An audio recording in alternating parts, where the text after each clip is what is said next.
সকলোকে জিএমএসচি আশা কৰোঁ প্ৰিয়সকল আপোনালোকে ভালে আছে। Praise the lord. প্ৰিয়সকল, শুকুৰবাৰ দিনটো সকলোৱে উপবাস লয়। যিবিলাক বিশ্বাসীয়ে বিশ্বাস কৰে যে উপবাস প্ৰাৰ্থনাত আচৰিত কাৰ্য হয় বুলি তেওঁলোকে উপবাস লয়। আৰু সেই লোকবিলাকৰ কাৰণে মই এষাৰ বাক্য পঢ়িবলৈ বিচাৰিছোঁ। আৰু বহুতেও নাজানেও বাৰু উপবাস থাকিলে কেনেকৈ কিদৰে থাকিব লাগে।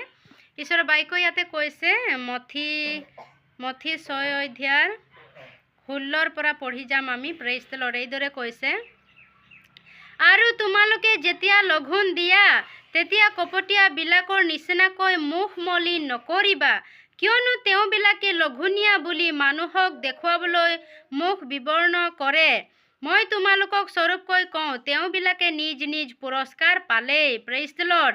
কিন্তু তুমি লঘোণ দিয়া সময়ত মানুহৰ আগত নিজকে লঘোণীয়া নেদেখুৱাই গুপুতে থকা তোমাৰ পিতৃৰ আগত নিজকে যেন লঘোণীয়া দেখুওৱা, এই নিমিত্তে তোমাৰ মূৰত তেল ঘঁহা আৰু মুখো ধোৱা।